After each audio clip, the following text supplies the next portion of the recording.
প্রিয় দর্শক, আপনারা দেখছেন এসজি বাংলা নিউজ।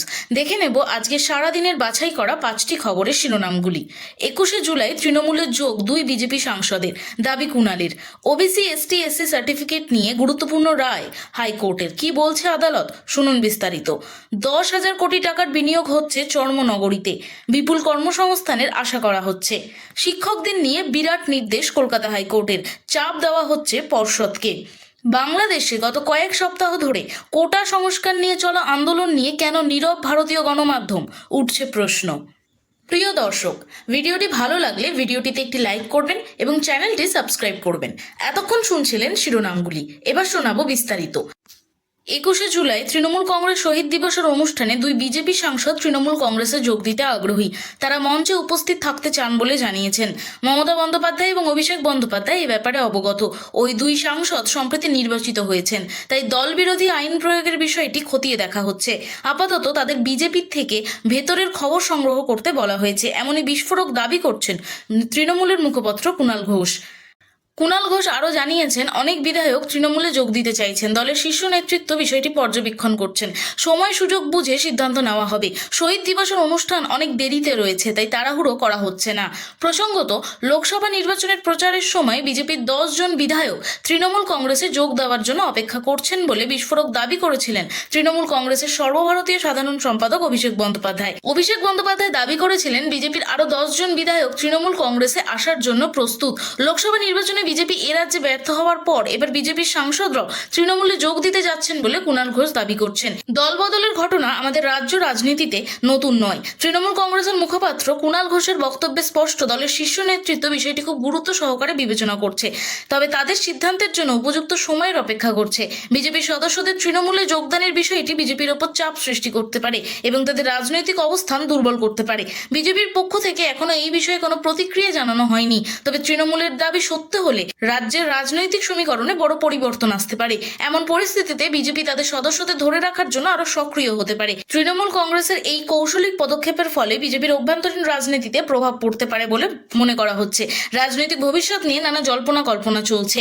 এই প্রেক্ষাপটে আগামী দিনগুলিতে রাজ্যের রাজনীতিতে কি ধরনের পরিবর্তন আসবে তা নিয়ে সব মহলেই উত্তেজনা বিরাজ করছে। তৃণমূল কংগ্রেসের এই পদক্ষেপ বিজেপির রাজনৈতিক ভিত্তিকে কতটা ক্ষতিগ্রস্ত করতে পারবে তা সময়ই বলে দেবে।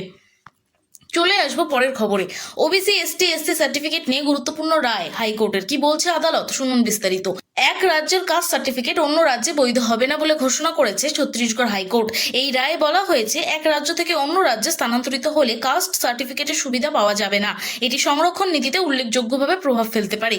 এই মামলাটি সেই ব্যক্তিদের সম্পর্কিত যারা রাজস্থান থেকে স্থানান্তরিত হয়ে ছত্তিশগড়ের তফসিলি উপজাতির মর্যাদা চেয়ে আদালতে শরণাপন্ন হয়েছিলেন। আদালতে বিচারপতি নরেন্দ্র কুমার সমস্ত দিক খতিয়ে দেখে এই রায় দেন। আদালত দেখেছে, উচ্চ ক্ষমতা সম্পন্ন কাস্ট তদন্ত কমিটির প্রতিবেদনে বলা হয়েছে যে আবেদনকারীরা জাল নথি জমা দিয়েছিলেন। আদালত আরও বলেছে, জাত শনাক্তকরণ রাষ্ট্রের নির্দিষ্ট পরিস্থিতির উপর নির্ভর করে, অর্থাৎ এক রাজ্যের কাস্ট সার্টিফিকেট অন্য রাজ্যে বৈধ না হলে অভিবাসী ব্যক্তিরা নতুন রাজ্যে সংরক্ষণের সুবিধা পাবেন না। এই রায়ের ফলে অভিবাসী ব্যক্তিদের জন্য সংরক্ষণ নীতির ক্ষেত্রে বিভিন্ন রাজ্যে বিভ্রান্তি দূর হবে। এই রায়ের মাধ্যমে ছত্তিশগড় হাইকোর্ট একটি গুরুত্বপূর্ণ বার্তা দিয়েছেন যে এক রাজ্যের কাস্ট সার্টিফিকেট অন্য রাজ্যে স্বীকৃত হবে না। ফলে অভিবাসী ব্যক্তিরা নতুন রাজ্যে সংরক্ষণের সুবিধা পেতে চাইলে তাদের নতুন রাজ্যের নিয়ম অনুযায়ী নতুন কাস্ট সার্টিফিকেট সংগ্রহ করতে হবে। এই সিদ্ধান্তটি সংরক্ষণ নীতির ক্ষেত্রে একটি গুরুত্বপূর্ণ পরিবর্তন আনতে পারে এবং রাজ্যের মধ্যে সুষ্ঠু ও ন্যায় বিচার প্রতিষ্ঠার পথে একটি পদক্ষেপ হতে পারে। 10,000 কোটি টাকার বিনিয়োগ হচ্ছে চর্মনগরীতে, বিপুল কর্মসংস্থানের আশা করা যাচ্ছে।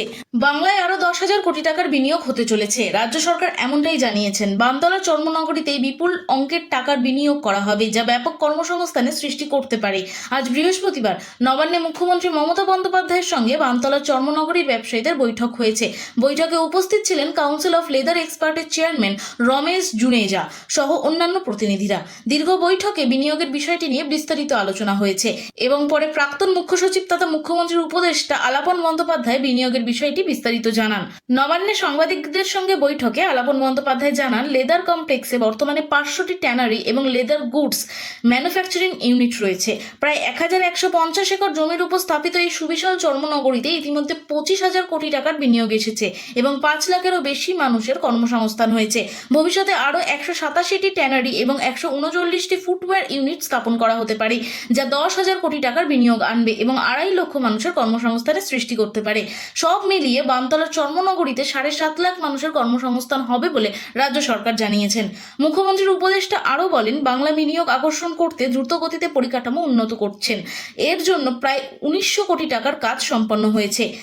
এ পর্যন্ত যে কাজগুলি হয়েছে তাদের মধ্যে রয়েছে পানীয় জলের প্রকল্প, যার জন্য 475 কোটি টাকা ব্যয় করা হয়েছে বলে জানাচ্ছে রাজ্য সরকার। এছাড়াও লেদার কটেজ অ্যান্ড ইন্ডাস্ট্রি মল তৈরির পরিকল্পনা করা হয়েছে। আলিপুর সংসদাগারে হেরিটেজ অংশে হিটকো এই মল তৈরি করবে। কলকাতা লেদার কমপ্লেক্সে উৎপাদিত পণ্য মলের 50% স্থানে বিক্রি করা হবে, যা চাহিদা এবং বিক্রি বাড়বে বলে আশা করা হচ্ছে। বিনিয়োগের ক্ষেত্রে এই পদক্ষেপ যথেষ্ট গুরুত্বপূর্ণ হবে বলে মনে করছে রাজ্য সরকার। শিক্ষকদের নিয়ে বিরাট নির্দেশ কলকাতা হাইকোর্টের, চাপ দেওয়া হচ্ছে পর্ষদকে। রাজ্যের উচ্চশ্রী পোর্টাল বন্ধ থাকায় কিছুদিন আগে হাইকোর্টের সমালোচনার মুখে পড়েছিল রাজ্য। পোর্টালটি বন্ধ থাকার ফলে শিক্ষকদের বদলি প্রক্রিয়া থমকে গিয়েছিল। এই যুক্তি আর মানা হবে না বলে বদলি সংক্রান্ত মামলায় জানিয়েছিলেন বিচারপতি রাজাশেখর মান্থা। এর পরিবর্তে অফলাইনে বদলির আবেদন প্রক্রিয়াকে আইনি বৈধতা দিয়েছিল কলকাতা হাইকোর্ট। কিন্তু আবেদন করার কতদিন পর সেই আবেদনকারীর বদলি কার্যকর হবে, এবার সেই প্রশ্ন তুলছে উচ্চ আদালত। শিক্ষক বদলি সংক্রান্ত বিষয়ে বড় নির্দেশ দিয়েছে কলকাতা হাইকোর্ট। উচ্চশ্রী পোর্টালের বদলে অফলাইনে বদলির আবেদন করলে কতদিন পর সেই আবেদনকারীর ডাক আসবে, কতদিনে শিক্ষক শিক্ষিকাদের আবেদন গৃহীত হবে, এই প্রশ্নগুলো তুলেছেন কলকাতা হাইকোর্টের বিচারপতি অমৃতা সিনহা। এক শিক্ষিকার আপোষ বদলির আবেদন মামলার শুনানির সময় বিচারপতি সিনহা প্রশ্ন তোলেন, বদলির আবেদন জানানোর কতদিনের মধ্যে পর্ষদ তা বিবেচনা করবে, পুরো বিষয় বিবেচনার পর বদলি নিয়ে কতদিনের মধ্যে সিদ্ধান্ত জানানো হবে, এই প্রশ্নগুলোর জবাব জানতে চেয়েছে হাইকোর্ট। অফলাইনে শিক্ষক বদলি নিয়ে পর্ষদের কি গাইডলাইন রয়েছে, সময়সীমা কি, এই সমস্ত বিষয়ে জানতে নির্দেশ দিয়েছে কলকাতা হাইকোর্ট। বিচারপতি অমৃতা সিনহার নির্দেশ অনুযায়ী একজন শিক্ষক বা শিক্ষিকা পর্ষদের কাছে বদলির আবেদন জানানোর কতদিন পর তাকে সিদ্ধান্ত জানানো হয় তা গাইডলাইন সহ পর্ষদকে জানাতে হবে। চলে আসবো আমাদের শেষ খবরে। বাংলাদেশে গত কয়েক সপ্তাহ ধরে কোটা সংস্কার নিয়ে চলা আন্দোলন নিয়ে কেন নীরব ভারতীয় গণমাধ্যম, উঠছে প্রশ্ন। বাংলাদেশে গত কয়েক সপ্তাহ ধরে কোটা সংস্কার নিয়ে শিক্ষার্থীরা ব্যাপক আন্দোলন করছে, যা দেশটির প্রধান খবর হয়ে উঠেছে। কিন্তু ভারতের গণমাধ্যমে এই খবরটি তেমন গুরুত্ব পায়নি। ভারতের গণমাধ্যম বিশ্লেষকদের মতে বাংলাদেশের সরকার ভারতের বন্ধু সরকার এবং ভারতীয় গণমাধ্যম সাধারণত দেশের বিদেশ নীতির পরিপন্থী কিছু ছাপায় না।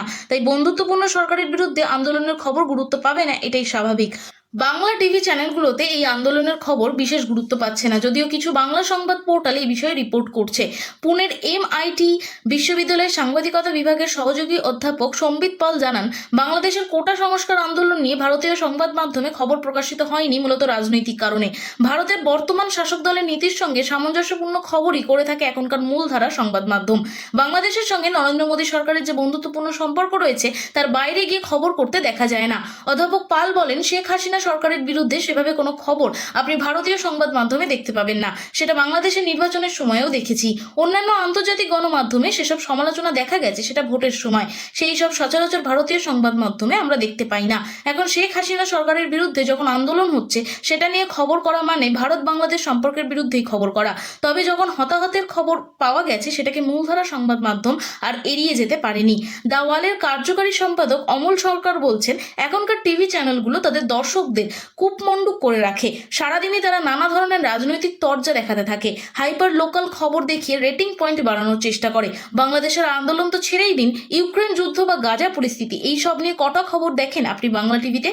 দেশের বাইরের রাজনীতি নিয়ে কেন এত ঠান্ডা ভারতীয় গণমাধ্যম, উঠছে প্রশ্ন। প্রিয় দর্শক, ভিডিওটি ভালো লাগলে ভিডিওটিতে লাইক করবেন এবং চ্যানেলটি সাবস্ক্রাইব করবেন। খবর আজকের মতো শেষ হলো।